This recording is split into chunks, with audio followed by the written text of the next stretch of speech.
점입가경입니다. 우병우 민정수석 비위 의혹 때문에 검찰의 수사를 받게 됐는데 검찰을 손바닥 위에서 주무르고 있으면서 우 수석은 물러날 뜻이 없답니다. 상식도 경우도 없는 행태를 보이고 있는데요. 출구 없는 우병우 사태 먼저 짚어보겠습니다. 이석수 특별감찰관이 기자와 나눈 대화를 가지고 청와대 홍보수석이 국기문란이라고 규정을 했습니다. 청와대 홍보수석의 발언이긴 하지만 박 대통령의 뜻, 의중, 박 대통령의 발언이라고 봐야겠죠? 예, 물론입니다. 청와대 홍보수석이나 대변인들이 기자들 앞에서 하는 말은 대통령이 국민들한테 얘기하는 것과 똑같은 것입니다. 그래서 대변인, 홍보수석 이런 직책을 가지고 있는 것이고요. 청와대 출입하는 또 최혜정 기자한테 제가 따로 좀 물어봤는데요. 대변인이 브리핑을 하는 경우는 차관급 이하 인사를 하는 경우 또는 이른바 그 백브리핑이라고 해서 배경 설명을 간단히 하는 경우가 이제 대변인의 역할이고요. 홍보수석은 장관급 이상 인사를 발표한다거나 박근혜 대통령의 어떤 뜻을 기자들한테 좀 더 정확히 전달하고자 할 때 홍보수석이 나서는 경우가 많다고 합니다. 따라서 이번 일에 대해서 홍보수석이 기자들한테 브리핑을 했다는 것은 박근혜 대통령의 직접적인 지시에 의해서 내용이 전달된 것이라고 봐야 할 것 같습니다. 네. 국기문란이라고 우병우의 그 비위 의혹보다는 이석수 특별감찰관의 행태가 잘못된 거 아니냐 이런 식으로 프레임의 전환을 시도를 하고 뭐 이전과 비슷한 행태를 이제 보이고 있는 것이죠. 거기서 더 나아가서 지금 발언 수위가 점점 높아지고 있습니다. 청와대 관계자가 이렇게 얘기를 했죠. 그 우병우 수석을 사퇴를 요구하는 여러 가지 요구에 대해서 일부 언론 등 부패 기득권 세력과 좌파 세력이 우병우 죽이기에 나섰다. 이렇게 얘기를 했습니다. 부패 기득권은 조선일보를 얘기하는 것 같아요. 네, 공식적으로 이야기는 하지 않고 있지만 네. 언론계, 기자들 사회에서는 다 그렇게 받아들여지고 있죠. 그런데 이 말 중에서 우병우 죽이기 이 말보다는 그 다음에 이어지는 발언이 저는 더 의미가 있다고 생각합니다. 네. 우병우 죽이기에 나섰다. 그리고 우병우 죽이기의 본질은 임기 후반기 식물정부를 만들겠다는 의도다. 이렇게 두 문장이 이어지는데 네. 후반부에 더 비중이 있다고 생각을 합니다. 우병우 민정수석 물론 중요한 역할과 지위를 가진 사람인데 우병우 하나를 죽인다고 그럼 살리면 동물정부고 죽이면 식물정부가 되는 정도로까지 우병우 역할이 큰가 거기에 대해서는 의문이 있는 거고 박근혜 대통령이 이거 나를 겨냥한 거다. 내 턱 밑까지 내 심장까지 지금 칼이 쑥 들어온 거다. 이렇게 받아들이고 있는 거죠. 그건 제가 보기에 지금 두 가지 이유가 있는 것 같습니다. 두 가지 그렇게 볼 만한 근거가 있습니다. 첫 번째는 정치적으로 조선일보가 이 재집권 정권 연장의 주도 세력을 교체하려고 한다라고 하는 일반적인 관측인 거고 또 하나는 제가 사정당국의 관계자로부터 제법 고위 관계자로부터 들은 이야기인데 조선일보가 박근혜 대통령의 예민한 부분 민감한 부분을 취재를 지금 하고 있다고 합니다. 네. 네. 그래서 실제로 일부 보도가 되기도 했고 그래서 그 내용을 알고 있는 고위 관계자는 저렇게 해도 되나? 하는 그런 어떤 당혹감 이런 걸 가졌다고 하는데 일부 보도가 됐다는 게 박근혜 대통령의 뭐를 파고 있다. 네, 그 정도 그렇죠. 보도가 됐다는 네, 말씀이시죠. 네. 아니 어느 부분이 그냥 살짝 지나갔는데 알아차리지 못할 정도로 그렇죠. 네. 살짝 그런데 지나갔다. 박근혜 대통령으로서는 그 부분을 굉장히 심각하게 받아들일 만한 사안이라는 거죠. 물론 우병우라는 고깃덩어리를 내줘서 그걸로 그치면 그럴 수도 있는 거죠. 얼마든지 정치적 타협이 가능한데 그게 아니고 결국은 자기한테까지 지금 칼날이 들어온다 라고 지금 받아들이고 있기 때문에 우병우 죽이기의 본질은 식물정부로 만들려고 하는 거다. 우병우 죽이기의 본질은 나를 죽이려고 하는 거다. 이렇게 지금 심각하게 받아들이고 있다는 겁니다. 부패 기득권 세력이라는 건 이제 이번 우병우 수석을 제일 먼저 의혹 제기를 한 게 조선일보이기 때문에 조선일보를 아마 겨냥해서 얘기하는 것 같고요. 이런 이제 좌파 세력이라는 것은 아마 짐작컨대 이제 한겨레나 경향 이런 언론사를 지칭하는 것 같습니다. 그런데 저는 이제 이 말을 들으면서 이런 그 장면이 떠올랐습니다. 누가 이렇게 고속도로에서 운전을 하고 가는데 긴급 방송이 나왔죠. 지금 승용차 한 대가 고속도로를 역주행하고 있습니다. 여러분 조심하십시오. 그랬더니 이 운전자가 아니 한 대는 무슨 지금 수십 대가 지금 역주행하고 있는데 이 자식들 취재를 어떻게 하는 거야? 이렇게 얘기를 했다는 거죠. 네. 근데 사실은 그 운전하고 있던 그 사람이 이제 역주행을 네. 하고 있었던 겁니다. 네. 저는 지금 박근혜 대통령과 청와대가 그런 처지에 빠졌다고 봅니다. 이 문제 제기는 조선일보에서 물론 먼저 했고 어떤 뭐 정치적인 배경이 있을 수도 있습니다. 그렇지만 다른 언론에서도 이번 사건은 어떤 권력의 어떤 비리 의혹에 대한 보도할 만한 가치가 충분히 있기 때문에 보도를 하고 있는 것이고요. 또 실제로 뭐 사설 이런 걸 보면 동아일보가 훨씬 더 강도 높게 우병우 수석의 이제 사퇴를 요구를 하고 있는 겁니다. 문화일보도 그러고 있죠. 그렇습니다. 네. 문화일보도 마찬가지죠. 이른바 이제 조중동 또 문화일보 이걸 합쳐서 이제 보수 성향 언론 또 친여 언론 이렇게 얘기를 하는데요. 이런 언론에서도 이 우병우 수석에 대해서 물러나는 게 좋다 이렇게 얘기를 하고 있는데 박근혜 대통령과 청와대만 이상하게 지금 고집을 부리고 있는 것 같습니다. 네. 이렇게 안 좋은 상황이라면 일단은 우병우를 일단 쳐내고 그리고 어느 정도 조금 이 긴장 상태를 완화시키는 게 박근혜 대통령으로서는 전략적으로는 더 옳은 판단 아닐까요? 왜 그걸 계속 오히려 우병우와 자기를 동일시하면서 이렇게 같이 가는 거죠? 지금 그런 정도가 아니라고 보는 거죠. 네. 말하자면 추적의 대상이 특정 언론, 조선일보라고 하면 조선일보가 노리고 있는 게 궁극적인 목표가 우병우에 그친다면 우병우를 떼줄 수 있겠죠. 하지만 그게 아니고 그걸 넘어서서 자신을 겨냥하고 있다라고 지금 판단을 하고 있는 겁니다. 그래서 어떻게 보면 지금 우병우를 내주면 창과 방패를 모두 다 잃게 되는 겁니다. 박근혜 대통령으로 보면 무장해제가 되는 거죠. 국정원과 검찰 등을 장악하고 있는 우병우. 그렇다면 지금 부패 기득권 세력이 자신을 향해서 공격해 들어오는데 그걸 막을 수 있는 게 우병우고 또 그것뿐만 아니라 지금 주의를 해서 주목을 해서 봐야 될 게 부패라는 말을 썼습니다. 네, 단순히 이게 정치적으로 재집권, 정권 연장을 위한 어떤 시도다라고 하면 그냥 기득권 세력, 보수 세력 또는 뭐 한겨레 경향을 가리켜서 좌파 세력을 했으니 우파 세력 이렇게 하면 되는 거죠. 그런데 그 앞에 부패라는 단어를 썼다고 하는 것은 그 특정 세력이 단순히 정권 연장 재집권만을 위한 게 아니고 그런 선의가 아니고 네, 그런 선의가 아니고 자신들의 부패 또는 이해관계와 맞물려서 자신을 공격하고 있다고 보는 겁니다. 그러면 박근혜 대통령으로서는 그 특정 세력으로부터 자신을 보호하기 위해서 우병우가 필요할 뿐만 아니라 그 특정 세력에게 역공을 가하기 위해서도 우병우라는 존재가 필요한 거죠. 네. 그리고 그런 우병우를 먼저 잘라내서 무장해제시킨 뒤에 무장해제된 상태에서 자신을 공격하려고 하는 거다. 이렇게 박근혜 대통령은 보고 있다는 겁니다. 네. 우리가 이제 곁들여서 봐야 될 부분도 좀 있는 것 같습니다. 박근혜 대통령과 이제 청와대의 말과 행동을 너무 좀 합리적이고 이제 논리적으로 이해하려고 하면은 같이 그 같이 틀리게 되는 이제 그런 오류에 빠질 가능성이 있고요.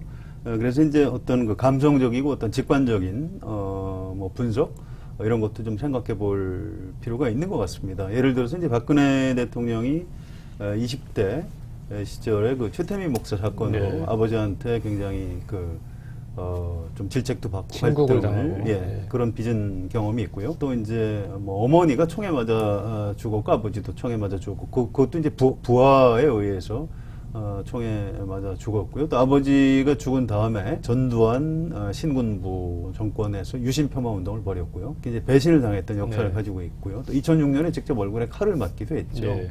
이런 경험들 때문에 굉장히 방어적이고 좀 심하게 얘기하면 어떤 피해망상 같은 걸 좀 가지고 있을 가능성 이런 부분도 좀 주목을 해서 볼 필요가 있는 것 같습니다. 창과 방패라는 말씀을 해주셨는데 이른바 부패 기득권 세력에 대한 역공, 반격을 가하기 위해서는 우병우라는 사람이 꼭 있어야 한다. 이게 박근혜 대통령 예, 이제 뭐 판단일 수도 있을 것 같고요. 지금 제가 보기에는 그렇다고 양쪽이 서로가 전면전을 할 건가? 거기에 대해서는 저는 그렇게까지는 안 가지 않을까 싶습니다. 그래서 실제로 좀 몇 가지 지금 정황이 보입니다. 예를 들면 지금 대우조선해양 예. 사건에 관련해서 그 특정 언론의 고위 관계자가 지금 연루가 돼 있다. 네, 네. 진술이 나왔다 그래요. 네. 그리고 지금 제가 듣기로는 검찰에서는 그 사안을 그냥 홀딩을 시켜 놓은 상태였는데 최근 들어서 압박이 들어오고 있다 그래요. 그 사건을 진척시켜라. 그래서 지금은 상당한 탐색전이고 신경전이고 기싸움인 단계다. 그렇게 좀 보여집니다. 사실은 상식적으로 보면 그냥 물러나면 되는 거거든요.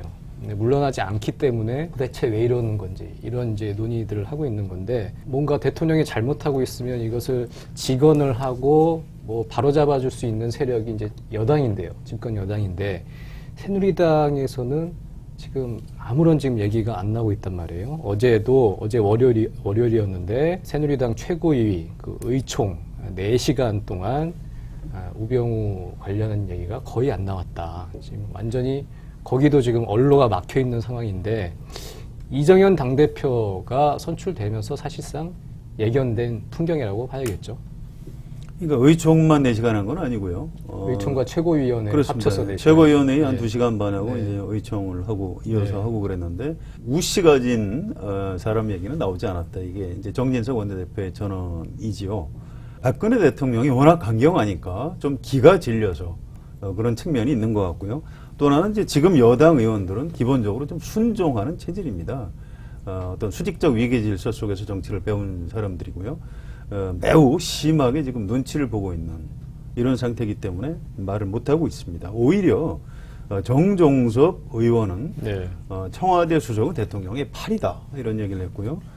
이석수 특별감찰관의 수사 의뢰에 문제가 있다 이런 얘기를 하는 바람에 정진석 원내대표가 약간의 이제 유감 표명을 네. 하는 나는 앞으로 말을 그럼 조심해야 되겠네 이런 얘기를 할 정도로 내부에 지금 긴장이 팽팽히 당겨지고 있고요. 참 매우 불행한 것은 이정현 대표입니다. 이분이 대통령이 이제 비서 출신으로서 당내 어떤 비주류로서 신화적인 계단 상승을 통해서 대표가 된 사람인데 새누리당이 청와대 여의도 출장소라는 걸 그대로 지금 증명을 하고 있습니다.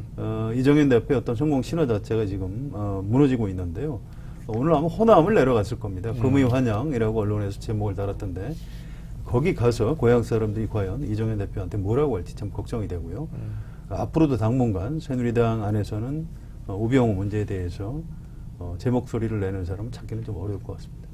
지금 어찌해야 될지를 모르고 있다고 보여지죠. 지금 박근혜 대통령이 왜 저렇게 하는지를 이해하는 그 정보가 공유되고 있지는 않는 거죠. 예. 예.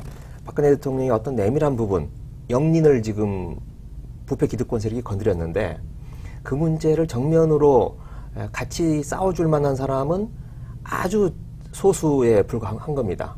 그리고 우병우 민정수석은 그런 사람의 핵심인 거고요. 그 정도 정보는 당과 공유할 수가 없는 겁니다. 이정현 대표 한테 정도는 글쎄요. 알려줄 수 있을까요? 그런 상태라면 120 몇 명에 가까운 새누리당 의원들도 도대체 왜 저러는 거야? 라는 말만 하는 거지 정면으로 우병우 잘라라 라고 결기 있게 나갈 수 있는 DNA를 가지고 있지 못한 의원들이기 때문에 아무 이야기도 못하는 거고 지금 그냥 꿀먹은 벙어리로 있는 거죠. 그 프레임 차원에서도 이제 이번 사건을 좀 들여다볼 필요가 있을 것 같은데요. 이제 박근혜 대통령의 어떤 특징을 보면 사실은 자기가 이제 가해자거나 이제 사고를 친 당사자인데도 순식간에 자기를 피해자로 둔갑시키는 예. 그런 이제 프레임 뒤집기에 상당히 좀 선수급이다. 감성팔이일 수도 있고요. 예, 뭐 아무튼 그런 표현이 가능할 정도입니다. 몇 가지 사례가 있죠. 대선 과정에서 국정원 댓글 사건이 터졌는데 순식간에 그걸 여직원 감금 사건으로 이제 뒤집었고요. 물론 이제 나중에 검찰에서 기소했고 법원에서 다 무죄가 났습니다. 그다음에 노무현 전 대통령이 북방 한계선을 포기했다 안 했다 이런 논란이 있는데 갑자기 사초 폐기 사건 이런 프레임으로 이제 뒤집어 버렸고요. 또 2014년 말에 그 비선실세 정윤회 씨 사건도 순식간에 이제 문건 유출, 국기문란 그때도 이제 국기문란이라는 말을 썼네요. 이렇게 해서 이제 뒤집어 버리는 이런 특징이 있는데 이건 어떤 그 고도의 어떤 정치적인 판단에 의해서 이렇게 한다기보다는 굉장히 좀 직관적이고 감성적인 그 나름의 어떤 통찰에 의해서 확 뒤집어 버리는 이런 측면이 있는 것 같고요. 이 사건의 이제 실체 부분과 또 박근혜 대통령이 이런 사안들을 바라보는 프레임 이런 것들이 이제 좀 복잡하게 얽혀가면서 앞으로 이제 진척 방향이 결정될 가능성이 있는 것 같습니다. 네, 박근혜 대통령은 참 안 좋은 쪽으로 통찰력이 발달했다 이렇게 이제 봐야 될 것 같고요. 우리 보통 상식적인 기준으로 박근혜 대통령을 재단하려고 하면 틀리는 경우가 많다. 네. 이런 얘기를 이제 새누리당 친박 의원이 전해주더군요. 네. 저런 박근혜 대통령의 모습에 특정 언론, 부패 기득권 세력이라고 지목당한 쪽이 어떤 반응을 보일지도 지금 한번 좀 지켜봐야 될 대목이라고 생각합니다. 처음엔 굉장히 격앙된 반응을 보였었는데요. 네. 그런데 오늘 아침자만 봐도 약간 빠지는 정도가 아니라 사실 굉장히 많이 빠져 있습니다. 그런데 과연 그 특정 언론만 조용히 있는다고 문제 해결되느냐? 그건 아니죠.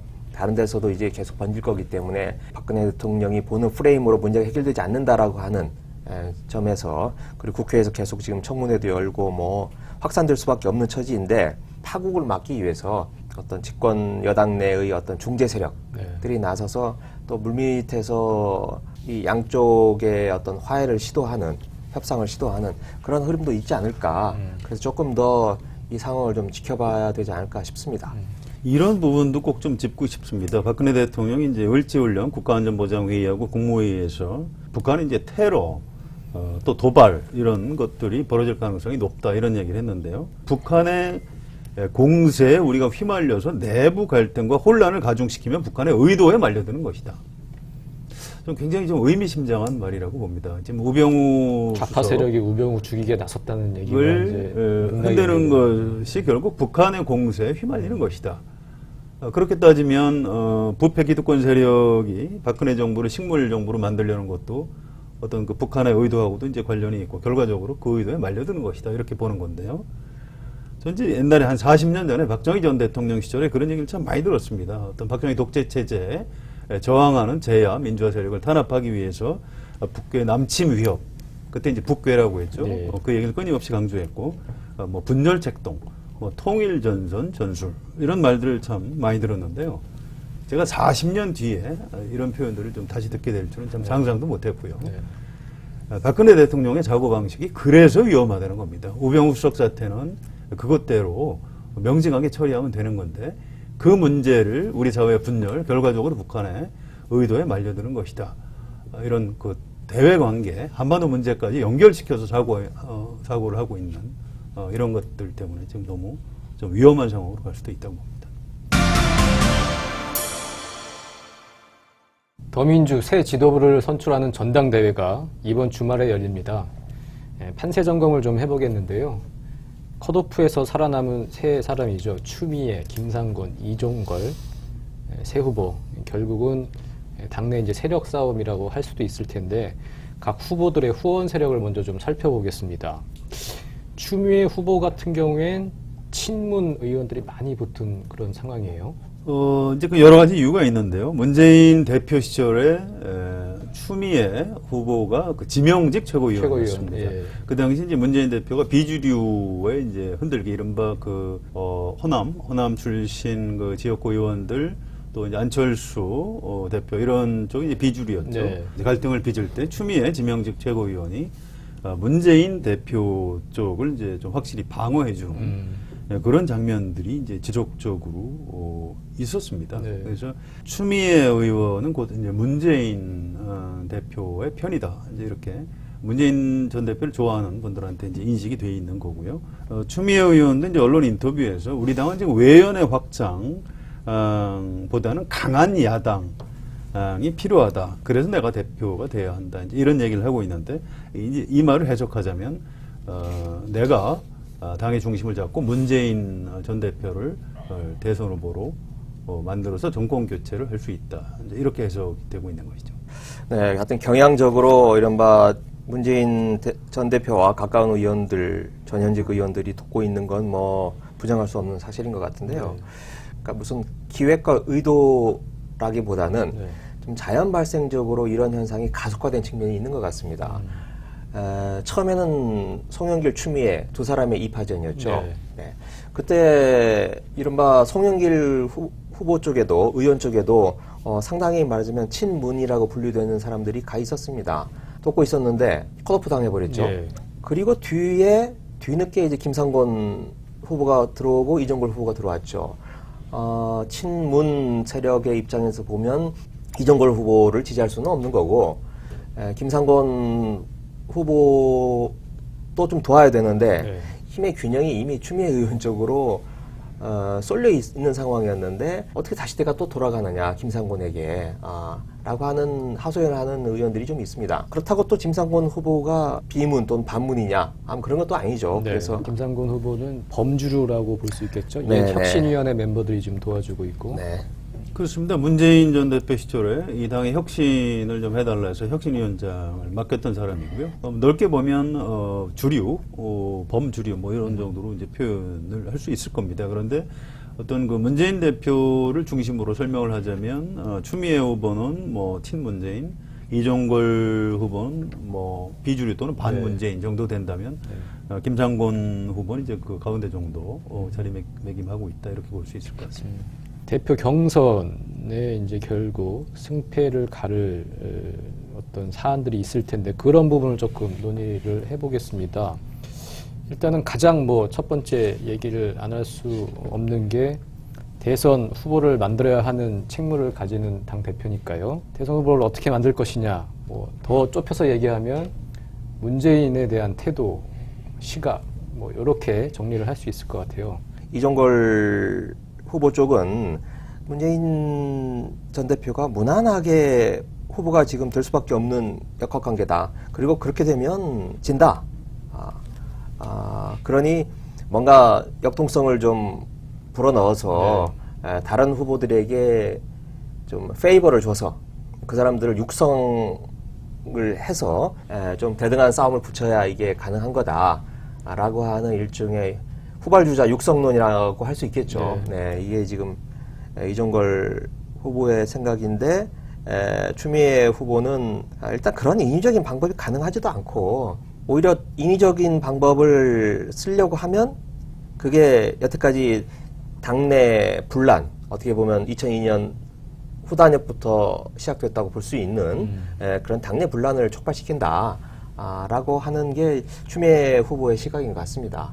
그리고 이제 김상곤 후보 같은 경우에는 그 중간쯤에 있다고 할까요? 그러면서도 이제 호남에 대한 중요성, 추미애 후보식으로 가면 호남에 대한 특별한 배려, 호남에 대한 독자적인 어떤 소구 이런 게 이루어질 수 없다. 그러니까 호남에 대해서 자신이 대표성을 가지고 호남의 유권자, 호남의 지지층을 끌어들여야 한다.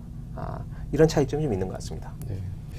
내년 대선에서는 어쨌든 대통령 한 명을 뽑는 것이고 지금 야권은 사실상 이제 분열이 돼 있고요. 결국 대선 전국에서의 대선 구도에서의 야권 통합 방법론을 가지고도 후보마다 조금씩 결이 좀 다를 것 같아요. 그 부분은 이제 간단히 짚으면 이런 겁니다. 네. 그 부분은 이제 아직 먼 훗날의 얘기고요. 지금 네. 당장 장점이 되어 있지는 않습니다. 다만 이종걸 후보나 김상곤 후보는 좀 이제 적극적이죠. 야권 통합을 통해서 정권 교체를 해야 한다 이런 쪽이고요. 추미애 후보는 그건 유권자들이 되는 쪽으로 알아서 몰아줄 것이다. 너무 큰 걱정을 하지 않아도 된다. 이제 이런 정도의 입장 차이만 보이고 있는 것 같습니다. 그리고 지금 일단은 더불어민주당의 어떤 여론을 대표하는 큰 그룹을 얘기를 하면 일단 호남이 있을 것이고요. 그리고 작년 이른바 분당 사태 때 대거 유입된 온라인 권리당원들이 있을 텐데 이들의 민심도 당대표 후보 그 승부를 가를 만한 중요한 변수가 되지 않을까요? 호남 민심은 이리저리 좀 갈린다고 합니다. 일단 네. 그 광주가 고향이고 광주 일구 출신인 김상곤 후보가 어느 정도 강세를 보인다고 하고요. 네. 그렇지만 추미애 후보도 군 민주당 출신이고 이제 호남의 며느리다 이제 이런 점을 강하게 내세워서 이제 만만치 않다 이런 평가가 있습니다. 또 이정걸 후보는 호남에 여전히 남아있는 반문재인 정서를 아주 적극적으로 활용하고 있기 때문에 네. 호남 민심은 좀 이리저리 갈리는 것 같다 이런 평가고요. 작년에 그 대거 입당한 온라인 권리당원들의 민심은 아무래도 친문재인 쪽이 강세라고 합니다. 네. 그래서 이분들은 이제 추미애 후보 쪽으로 좀 쏠리는 경향이 있다. 이게 당의 대체적인 부정인 것 같습니다. 네. 지금 이제 권역별로 최고위원을 뽑고 있고 그 당대표 후보들이 권역별로 연설회를 하고 그 자리에서 권역별 최고위원을 뽑지 않습니까? 거기서도 이른바 문재인과 가까운 친문 정치인들이 많이 권역별 최고위원으로 선출이 되고 있어요. 이걸 보면은 결국 당 대표도 추미애 후보의 대세론이 지금 형성돼 있는 게 아닌가 그렇게 추측을 해볼 수 있을까요? 표를 까지 않았기 때문에 알 수는 없습니다만은 새 후보가 주고받는 공방을 보면 알 수 있죠. 네. 일단 추미애 후보는 방어적인 입장이고 그리고 다른 두 사람을 공격하지 않죠. 지금은 초반만 해도 공격을 했었는데 네, 최근에는 공격을 하지 않고 오히려 다 끌어안고 가겠습니다. 이런 걸로 봐서 이제 본인이 앞서가고 있다 라고 하는 걸 보여주고 있는 거고, 두 후보는 이제 공이 추미애 후보를 공격하는 걸로 봐서 추미애 후보가 지금 앞서가고 있는 것만은 사실인 것 같습니다. 이 문제도 이제 사실 프레임이 굉장히 중요한 것 같은데요. 뭐 이런 표현들을 합니다. 지금 새누리당은 너무 친박으로 가서 문제고, 지금 야당은 또 너무 친문으로 또는 친노 이렇게까지 표현을 하죠. 뭐 친노 하는 게 이제 그 반사 이익을 자기들이 정치적으로 볼 수 있으니까요. 그래서 이제 최근에 그 시도당 위원장 선출하는 과정을 이걸 이제 친노 또는 친문이 대부분 차지하고 있다 이렇게 보는 시각이 있고요.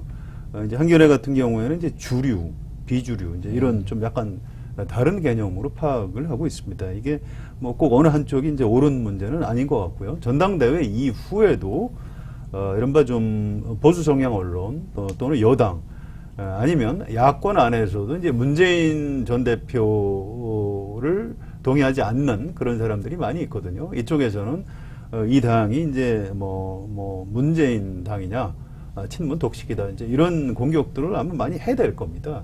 근데 이제 그걸 갖고 이제 너무 억울해할 필요는 없고요. 뭐 정치라는 게 이제 원래 그런 거니까 문재인 전 대표나 새로 이제 당 대표가 되는 분들, 또 당 지도부에 들어오는 이른바 그 문재인 전 대표하고 이제 가까운 최고위원들, 이런 분들이 상당한 어떤 정치적인 지혜, 또 어떤 비주류에 대한 어떤 배려, 뭐 이런 것들을 통해서 극복을 해야 될 문제라고 생각합니다. 당대표 후보 예비 경선에서 송영길 후보가 충격에 컷오프를 당했습니다. 실제로 정말 투표는 해봐야 알고 까봐야 아는 것 같습니다. 이번 주말에 당대표 경선이 열리죠. 누가 그 승자가 될지 관심 있게 지켜보도록 하겠습니다. 더정치 11번째 시간, 오늘은 여기까지입니다.